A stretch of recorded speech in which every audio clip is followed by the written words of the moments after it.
So what I would say is that rut is a really good time to kill a deer or a big buck and get lucky, but it's not a really good time for a skilled hunter, in my opinion. I know that's going to sound funny, but like when I target places like even spots like say Iowa or well-known areas that are known for big bucks, limited draw or whatever, I'm still not targeting exactly rut dates, because what happens, like when I went to Iowa, first thing this year I went to a whole new area. I've hunted just about every area in Iowa. Now I got down to South Central, and I knew that that's a very, very popular area. So I also know that they got a huge influx of non-residents coming here. And I know all those people are under the same mindset. They got to be there in peak rut.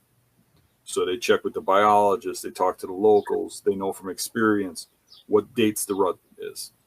And generally, it's about the first or second week of November. So generally, on the first week of November, people start just piling down there. So what I want to be there is, for a rut hunt, is the week before that, before all those people are there.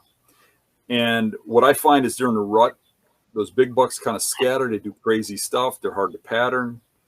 They might be out cruising, but there's a lot of hunters. A lot of those deer are dying. You're going to have less and less numbers every day of big bucks. But before that rut, just before, like the week before, you have a lot of deer, mature bucks, that are just starting to get, up and going. And they're not out cruising and stuff, but they are on real good patterns, and they're starting to lay down a lot of sign. So you can walk up to where you look at it as a buck bedding area and find a huge rub line coming out of it that's fresh. He's going to have a billboard saying, "I live right here, and I'm going to come out this evening." So if you understand bedding and stuff and you go into these areas, you can really just walk, and find a buck pretty easy in that week before rut. And there's not very many hunters. When I went that week before rut, I didn't run into hardly any hunters. I ran into hunters, but not near as many as the next week. As soon as that rut came, just like I thought, hunting pressure was 400 times more than it was the week before.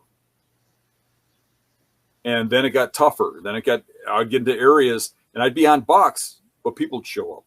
I'd be back 3 miles in some of these vast areas, and people would show up.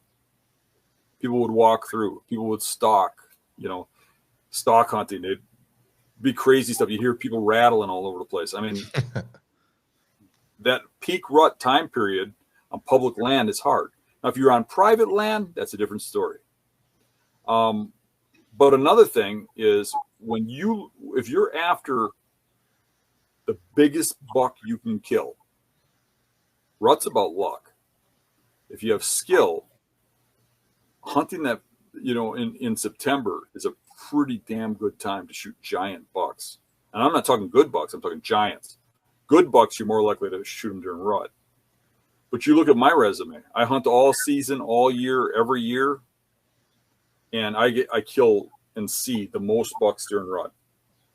But with that said, the overall majority of deer I've shot over 5 years old are from September.